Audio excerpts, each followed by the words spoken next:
Salut, c'est Steph. Je suis content de vous retrouver dans cette vidéo dans laquelle on va réaliser Saturne, notamment avec un matériau procédural. Mais avant toute chose, je veux vraiment remercier tous ceux qui ont participé au petit questionnaire que je vous ai proposé dans la dernière vidéo. Ça m'aide vraiment beaucoup vos réponses. Et d'ailleurs, c'est possible que je fasse une petite vidéo récap, un de ces quatre. Je vais voir ça. Mais en tout cas, voilà, je vous remercie beaucoup. Et pour tous ceux qui seraient intéressés, voilà, j'ai proposé un petit questionnaire pour vous demander un peu votre avis sur la chaîne, etc. Et en remerciement, je vous offrais un pack de matériaux procéduraux. Donc voilà, si ça vous intéresse, je vous remets le lien dans la description. Vous pouvez également télécharger gratuitement mon pack procédural où vous pouvez retrouver mon outil pour supprimer tout ce qui est effet de répétition de vos textures et également une texture d'écaille pour vous permettre de l'utiliser pour faire vos propres matériaux procéduraux. Donc là c'est pareil, je vous mets le lien dans la description. Tout ça c'est gratuit, c'est accessible, donc n'hésitez pas à aller récupérer tout ça. Voilà, sur ce je vous embarque pour faire Saturne. Ok, donc pour commencer, on va configurer la scène.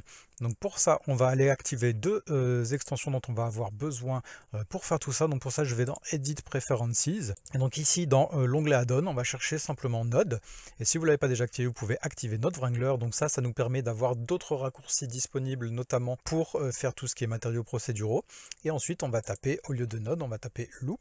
Et on va pouvoir activer l'extension Loop Tool ici, qui va nous servir à utiliser une petite astuce pour faire la modélisation des anneaux notamment. Voilà, donc on peut quitter ça une fois que c'est fait. Donc maintenant, si vous n'avez pas encore activé Cycle, vous pouvez aller ici dans Render Properties et ici au lieu de Eevee, simplement cocher Cycle. Donc ça va activer le moteur de rendu en question. Et ici, vous pouvez simplement passer sur GPU pour que ce soit bien votre carte graphique qui gère l'affichage. Ensuite, vous pouvez aller dans World Properties qui est ici pour générer une lumière d'ambiance et cliquer sur la petite pastille jaune là. Aller chercher un Sky Texture qui est ici et éventuellement vous pouvez répercuter les mêmes paramètres que moi qui sont ici. Ok, donc une fois tout ça fait, on va pouvoir faire la modélisation toute simple de notre planète.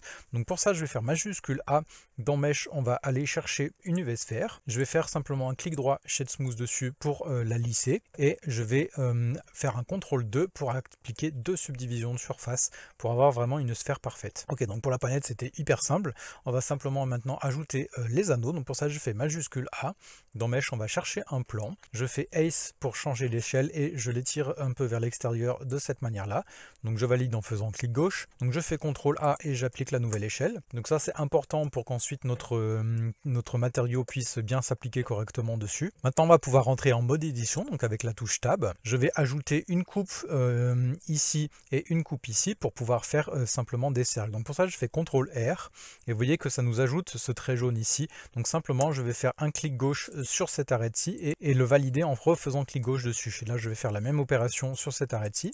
Donc je fais deux clics gauche et vous voyez que ça me valide bien une nouvelle arête qui est là. Ok, donc maintenant je vais faire A pour tout sélectionner et maintenant je fais I pour faire un inset, donc rajouter des faces à l'intérieur de celle-ci. Donc vous voyez que je vais pouvoir ramener avec ma souris vers l'intérieur pour les ramener plus vers ma planète et valider à peu près ici en faisant clic gauche. Ok, maintenant on va faire un simple X et choisir les faces pour supprimer toutes les faces qui sont à l'intérieur ici. Et là maintenant pour donner cet aspect de cercle à tout ça, simplement on va faire A pour tout sélectionner, clic droit. Donc maintenant on va utiliser l'extension Loop Tool que je vous ai fait activer tout à l'heure et on va aller chercher Circle qui est ici. Et donc vous voyez que ça va bien créer notre cercle autour de la planète. Ok, donc je peux quitter le mode édition et là simplement pour venir adoucir tout ça, on va faire un CTRL 2 pour rajouter également deux subdivisions de surface et là vous voyez que ça me crée un cercle assez propre. Donc voilà, si ça vous va pas d'avoir encore quelques petites aspérités ici, simplement vous faites un CTRL 3 pour appliquer 3 subdivisions de surface au lieu de 2. Simplement par contre si vous appliquez 3 subdivisions de surface au lieu de 2, allez bien dans Modifier Properties ici. Donc vous voyez, vous retrouvez votre subdivision de surface et vous avez bien 3 niveaux de subdivision dans votre viewport. Par contre vous voyez qu'au niveau du rendu vous en avez que 2, donc, parce qu'il en applique automatiquement 2 pour le rendu quand vous appliquez le modificateur. Donc là simplement bien passer à 3 également pour avoir le même résultat dans votre rendu. Donc là pareil avec votre planète, vous auriez mis plus de subdivisions et bien même opération. Donc voilà, vous voyez qu'on a bien 2 de partout. Ok, donc notre planète est bien modélisée. Donc maintenant on va pouvoir passer dans l'espace de travail shading ici. Voilà, donc je vais simplement zoomer plus sur la planète. je vais passer en mode de rendu cycle en cliquant ici. Voilà, je m'oriente pour avoir, voilà, j'essaye toujours d'avoir de l'ombre sur le côté gauche et de la lumière qui vient taper sur l'autre côté. C'est toujours plus sympa pour voir le résultat de notre matériau.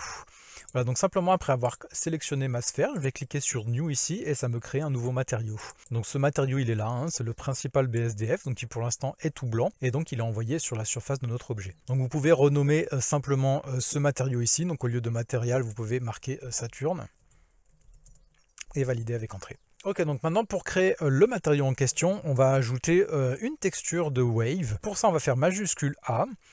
Et dans Search, on va simplement taper Wave et récupérer Wave Texture qui est ici. Donc on va venir le valider avec clic gauche à peu près ici. On va faire CTRL T pour utiliser notre wrangler qu'on a activé en début de cette vidéo. Et on va utiliser l'objet comme vecteur pour coordonner la texture sur notre objet. Ok, donc ensuite on va ajouter un color ramp juste à droite de notre Wave Texture. Donc hop, je fais majuscule A color ramp, je viens l'appliquer ici et je relie la couleur de ma texture à l'entrée du facteur de mon color ramp. Pour venir se mettre en aperçu pour voir un peu le résultat de ce qu'on a fait, je vais faire CTRL majuscule clic gauche sur mon color ramp et là vous vous envoyez un peu l'effet. Ok, donc comme vous pouvez le voir, donc ça commence à créer un peu l'aspect que l'on veut, hein. Par contre vous voyez qu'on n'est pas bien axé là pour l'instant, donc simplement au lieu de X on va passer sur Z ici pour afficher notre texture. Donc ça là simplement au niveau de l'échelle on va passer à 1. Donc vous voyez, ça vient vraiment nous agrandir tout ça. Et pour l'instant, pour le reste, on va rester avec ces réglages-là. Alors par contre, le color ramp, lui, on va le passer en mode de transition entre les couleurs en B-spline. Donc vous voyez que ça vient adoucir le mode de transition entre les couleurs. Et vous voyez qu'on va pouvoir étirer un peu cette pastille sur la gauche vers la droite. Et on va l'amener à peu près en position 0,45. Donc ça c'est quelque chose qu'on va pouvoir bouger après, mais ça nous donne déjà une base. Ok, donc une fois qu'on a ça, on va pouvoir dupliquer simplement les deux nœuds qui sont ici. Donc pour ça, je les sélectionne et on va faire CTRL majuscule D pour pouvoir les dupliquer et les garder reliés au nœud précédent. Simplement, je peux baisser ces deux-ci ici pour les mettre à peu près en face. Et maintenant, on va pouvoir mixer les deux résultats qui sont pour l'instant les mêmes. Donc pour ça, je fais CTRL majuscule clic droit sur celui d'en haut et je viens étirer cette sélection vers l'autre nœud color ramp et là je lâche et vous voyez que ça va me créer un mix color qui est ici. Ok, donc là simplement on va changer quelques données au niveau de notre deuxième texture ici. On va lui mettre une échelle plus élevée, on va la mettre à peu près à 3,4 et donc vous voyez un peu le résultat. Donc pour l'instant on est en mix, hein. On va changer encore ça par la suite, on va pas rester sur ce résultat là, mais ça commence déjà à devenir beaucoup plus satisfaisant. Voilà, ensuite notre pastille là on va la ramener vraiment vers la gauche pour venir rétrécir ces zones de noir. On va y passer à peu près à 0,03 pour avoir vraiment quelque chose de fin. Et notre blanc, on va venir y passer à peu près à 0,6. Ok, et ensuite ici, donc pour notre mix, donc vous voyez que ce nœud-ci nous permet de mixer les deux sorties qui sont ici, donc les couleurs. Et on peut changer le mode de fusion. Là, pour l'instant, on est en mix, mais on peut changer ce mode de fusion. Et un mode de fusion qui est plutôt sympa pour gérer ces couleurs-là, c'est le soft light qui est ici. Voilà, et simplement le facteur qui vient gérer l'affichage entre nos deux entrées, donc l'entrée A et l'entrée B, on va simplement le passer plus vers la droite pour afficher un peu plus, vous voyez, ce qui vient de notre entrée B. Et donc vous voyez que ça vient créer des petits dégradés assez sympas. Voilà, donc maintenant on va pouvoir créer nos couleurs. Donc pour ça, on va simplement relier à nouveau notre nœud principal qui est ici. Donc simplement, vous voyez que ici on avait lancé l'aperçu ici. Donc on va simplement mettre le nœud principal sur ce fil là et va simplement s'appliquer directement. Ok, donc là il y a quelque chose qui saute aux yeux avant qu'on fasse la couleur, c'est qu'on a énormément de réfraction. Donc simplement on va pousser la roughness à fond pour que ça vienne atténuer tout ça. Et on peut même baisser l'indice de réfraction qui est ici, l'IOR, le mettre par exemple à 1,3 au lieu d'1,4. Voilà, vous voyez que ça vient énormément baisser la réfraction de la lumière sur l'objet. Donc là, on est plutôt pas mal. Donc on va pouvoir ajouter un color ramp ici, donc entre la sortie qui mixe nos couleurs et notre couleur de base ici. Donc pour ça, je fais majuscule A, on va chercher à nouveau un color ramp et je viens le mettre sur ce fil-ci. Donc voilà, il va nous permettre de créer nos couleurs. Donc simplement ici, au lieu d'un noir comme ça, on va cliquer sur la partie noire ici. Et là, vous voyez que vous pouvez changer la couleur. Vous pouvez monter ça et mettre la couleur que vous voulez. Donc là, simplement, si vous voulez avoir exactement la même que la mienne, vous pouvez aller dans l'hexadécimal ici et mettre le même code que moi qui est 523 934. Voilà, vous pouvez valider, donc vous voyez que ça nous sort un peu cette couleur là dans les tons marrons.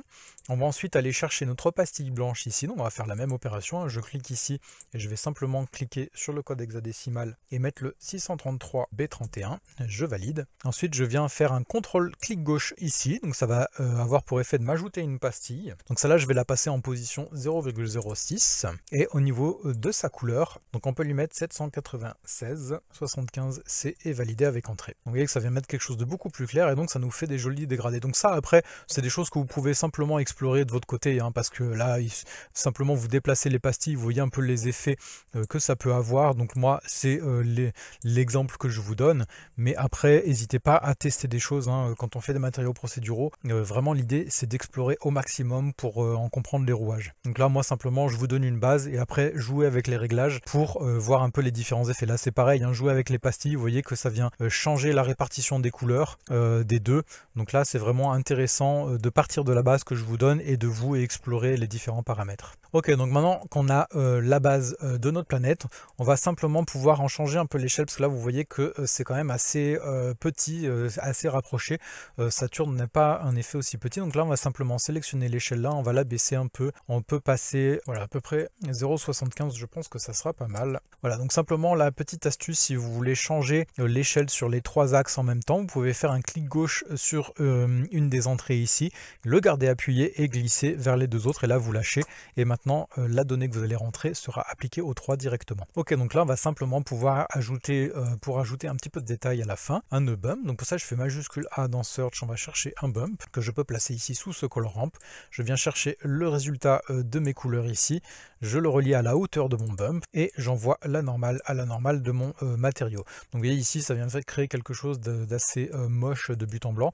Donc simplement la distance on va la placer à peu près à 0,03 pardon, et vous voyez que ça vient créer un tout petit peu de détail, hein. Ici ça vient creuser légèrement, donc ça rajoute un tout petit peu d'aspérité à notre matériau, donc c'est plutôt sympa. Après vous pouvez mettre une distance plus forte, hein, si vous voulez, mais moi je trouvais sympa de ne pas aller loin du tout avec ces valeurs là.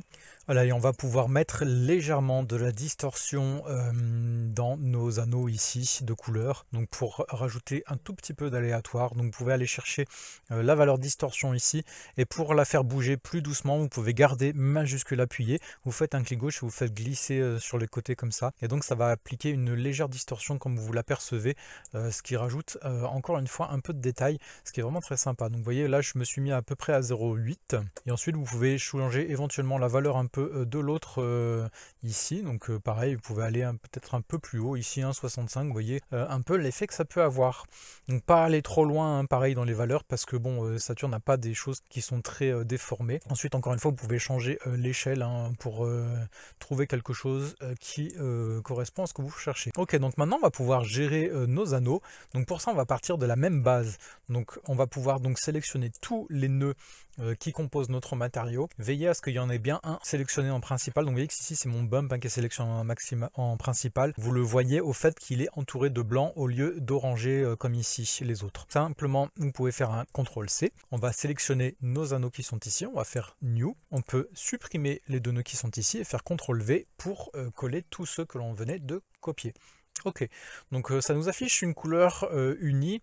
Pourquoi? Parce que simplement il faut qu'on reconfigure un peu nos deux textures ici. Donc simplement au lieu de bands ici en affichage, on va passer à rings, et on va passer à rings sur les deux, et au lieu de X on va passer sur Z pour les deux également. Donc voilà qui est fait. Donc après pareil vous pouvez rechanger l'échelle pour faire quelque chose d'éventuellement un peu plus large de cette manière là. Je pense qu'on est pas mal. Voilà, après il n'y a pas de règles forcément prédéfinies, hein.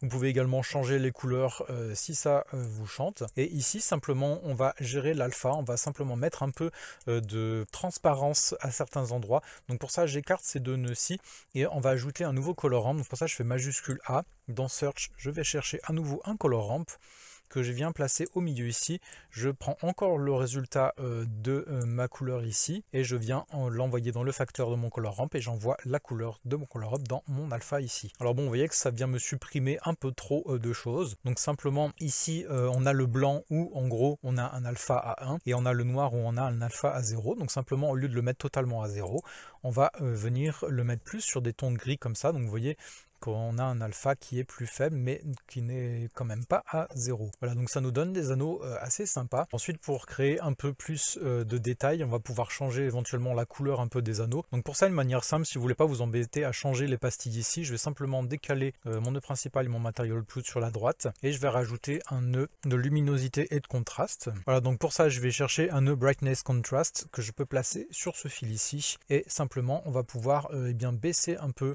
le contraste ou l'augmenter au contraire, et peut-être baisser un peu la luminosité. Alors pas énormément hein, parce qu'il faut quand même que ça reste cohérent, mais vous voyez que ça vient nous créer quelque chose d'un peu différent par rapport à notre base. Donc voilà, soit dans un sens, soit dans l'autre, et ça fait quelque chose de plutôt sympa. Ok, donc là, petit détail que je vois, éventuellement augmenter encore, enfin baisser un peu l'échelle pour que ça nous fasse un affichage plus grand. Je crois que Saturne n'a pas des parties de couleurs aussi petites. Voilà, ensuite vous pouvez réaugmenter un peu la distance si jamais, si vous voulez avoir un peu plus de bump, et on est plutôt bien. Merci d'avoir regardé cette vidéo jusqu'au bout, j'espère vraiment que ça vous a plu.